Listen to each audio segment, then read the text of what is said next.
Assalamualaikum warahmatullahi wabarakatuh. Nama saya Jihan Fauza Kalista dari Fakultas Hukum A2 Uniba semester 5. Kali ini saya akan menjelaskan sedikit tentang Seabed International Area. Seabed International Area ini diatur dalam Konvensi Hukum Laut UNCLOS 1982. Dalam konvensi ini disebutkan hak dan kewajiban negara dalam memanfaatkan laut sesuai dengan status hukum dari bagian-bagian laut yang berbeda. Salah satunya mengenai Common Heritage of Mankind atau warisan seluruh umat manusia, yang artinya bahwa daerah dasar laut itu hanya dapat digunakan untuk tujuan-tujuan damai saja. Kemudian, kekayaan yang terdapat di dasar laut tersebut harus digunakan untuk kepentingan seluruh umat manusia. Pada 1 November 1967, di Majelis Umum PBB, Duta Besar Malta, Arvid Palto, melancarkan gagasannya agar di daerah dasar laut di luar yurisdiksi nasional dinyatakan sebagai Common Heritage of Mankind. Namun, pernyataan tersebut tidak menyinggung di mana mulainya daerah dasar laut internasionalnya, tetapi hanya menyebutkan di luar yurisdiksi nasional. Kemudian pada slide ini dapat kita lihat bahwa letak Seabed International Area itu berada di bawah high seas atau laut bebas. Nah, bagaimana dengan Konvensi Jenewa 1958? Sebagaimana yang kita ketahui bahwa dalam Konvensi Jenewa 1958 itu gagal menetapkan lebar laut wilayah. Sebelumnya, lebar laut wilayah ini berbeda-beda antara 3 sampai dengan 200 mil. Jika hal ini dipakai sebagai kriteria untuk menentukan yurisdiksi di negara pantai, maka tidaklah mungkin untuk menentukan dari mana mulainya Seabed International Area tersebut. Begitu pula dengan konvensi landas kontinen. Kriteria yang disebutkan mengenai exploitability atau kedalaman 200 meter yang disebutkan dalam konvensi ini tidak lagi dapat digunakan. Karena jika digunakan untuk menentukan batas yurisdiksi nasional negara pantai, kriteria tersebut akhirnya tidak mempunyai batas. Kemudian, Majelis Umum PBB mengeluarkan resolusi tanggal 18 Desember 1967, yaitu UN Seabed Committee yang terdiri dari 86 negara. Komite ini dibentuk karena tidak adanya ketentuan-ketentuan yang jelas dari Konvensi Jenewa tentang laut wilayah dan landas kontinen terhadap batas kedaulatan negara pantai terhadap lautnya. Potensi mineral yang terkandung di dalam dasar laut ekuivalen dengan kebutuhan manusia untuk ribuan tahun, termasuk gumpalan nodul yang terdapat di Samudra Pasifik. Kekayaan inilah yang akan dimanfaatkan untuk kesejahteraan seluruh umat manusia sesuai dengan resolusi PBB. Pada negara-negara pantai, umumnya mereka menuntut yurisdiksi nasional sejauh mungkin untuk menguasai sumber-sumber kekayaan yang ada di laut. Negara-negara tersebut misalnya Amerika Latin, Filipina, dan Indonesia. Negara-negara pantai tersebut dapat dibagi atas beberapa golongan. Yang pertama, negara-negara pantai yang dikelilingi laut-laut dangkal dan sempit. Yang kedua, negara pantai dengan laut dangkal dan lebar. Kemudian, negara-negara dalam golongan ini meminta kriteria ke dalam 200 meter dengan dasar bahwa di bagian-bagian tertentu, kedalaman 200 meter ini mempunyai jarak yang jauh dari pantai dan kadang-kadang sampai 200 mil. Negara-negara ini misalnya Uni Soviet, Argentina, Australia, dan lain-lain. Negara-negara pantai yang dikelilingi laut-laut yang dalam seperti Chile, Peru, umumnya mereka menginginkan batas yurisdiksi nasional sejauh mungkin ke laut sampai ke kedalaman air yang sedalam mungkin. Nigeria misalnya, minta kedalaman 2.500 meter atau jarak 200 mil dari pantai. Perkenalkan, nama saya Periwanto Sembiring. Di sini saya akan melanjutkan materi kami tentang Seabed International Area. Yang pertama, negara-negara tidak berpantai. Negara-negara tidak berpantai yang dikelompokkan oleh Konferensi 3 mengenai hukum laut dengan jumlah 29 negara, misalnya Austria, Cekoslovakia, Hongaria, Swiss di Eropa, dan Nepal, Afghanistan, Laos, Mongolia, Tibet di Asia, menuntut yurisdiksi yang sekecil mungkin bagi negara-negara pantai atas laut sekitarnya.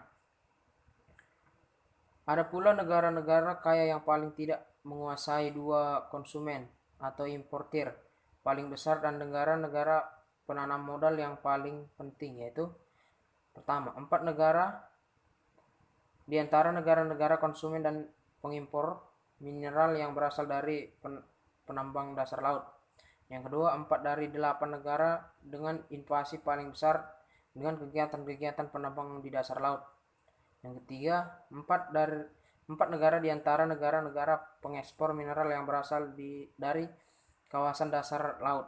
Yang keempat, 6 negara dari negara-negara berkembang yang mewakili berbagai kepentingan khusus. 18 negara yang dipilih sesuai prinsip pembagian geografis yang adil. Ketentuan-ketentuan eksploitasi. Keseimbangan antara kepentingan berbagai kelompok kelihatan cukup sulit untuk dilaksanakan. Pasal 153 Konvensi menetapkan garis-garis besar seperti kegiatan-kegiatan yang dilakukan di zona geografisi. Dia dilakukan dan diawasi oleh otorita atas nama seluruh umat manusia, tetapi pelaksananya menimbulkan masalah-masalah yang sangat sulit, terutama mengenai penentuan negara yang akan melakukan eksploitasi, yang memanfaatkan hasil-hasil dan pelindungan kepentingan negara-negara produksi darat. Menurut pasal 4 persetujuan tersebut, negara-negara dapat menyatakan diri terikat pada persetujuan dengan memiliki satu prosedur di bawah ini. Pertama, penandatanganan tanpa ratifikasi dan konfirmasi formal. Yang kedua, penandatanganan dengan ratifikasi atau konfirmasi formal yang dilakukan dengan ratifikasi konfirmasi formal. Yang ketiga, penandatanganan dengan prosedur sederhana. Yang keempat, aksesis. Indonesia sendiri telah menandatangani di markas besar PBB di Yaman pada tanggal 29 Juli 1984. Persetujuan tersebut berlaku sejak 16 November 1994. Jika diperhatikan tidak tepat lagi diberi nama persetujuan implementasi karena telah banyak merubah dan bukan membuat sejumlah ketentuan dalam bab 11 konvensi. Assalamualaikum warahmatullahi wabarakatuh. Saya Abdurrahman Fajar Hardi akan melanjutkan penjelasan tentang persetujuan implementasi 1994. Setelah berlakunya persetujuan implementasi tersebut, Otorita Internasional Seabed Authority mulai melakukan berbagai persiapan bagi penambangan mineral di dasar laut dalam di luar batas yurisdiksi nasional dan prinsip warisan bersama umat manusia. Setelah konvensi mulai berlaku, maka pihak-pihak yang sebelumnya telah melakukan upaya-upaya eksplorasi mineral di daerah dasar laut internasional, kepada mereka diberikan pengakuan pionir investor yang diizinkan untuk meneruskan usaha-usahanya atas dasar pembuatan suatu kontrak dengan otorita. Selanjutnya, otorita telah menandatangani kontrak-kontrak dengan sejumlah pihak, yaitu di Samudra Pasifik di 6 kawasan dan 1 kawasan di Samudra India. Selain itu, otorita dapat merumuskan ketentuan tentang eksplorasi kekayaan mineral yang dijadikan dasar dalam pembuatan kontrak-kontrak oleh berbagai pihak dengan otorita. Kemudian area dasar laut dan dasar samudra dalam serta tanah di bawahnya, yang manakah yang merupakan kawasan. Berdasarkan definisi dari kawasan itu sendiri sebagaimana ditetapkan dalam pasal 1 ayat 1, dasar laut dan dasar samudra dalam serta tanah di bawahnya di luar batas-batas yurisdiksi nasional.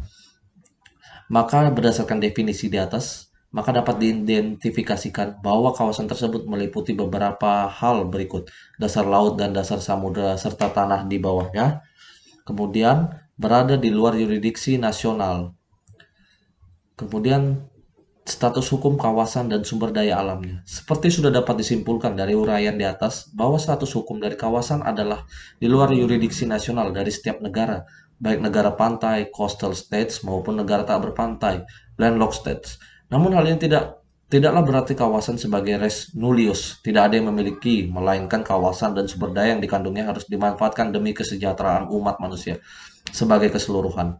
Hal ini seperti apa yang ditegaskan dalam pasal 136, bahwa kawasan dan sumber dayanya merupakan satu warisan bersama umat manusia.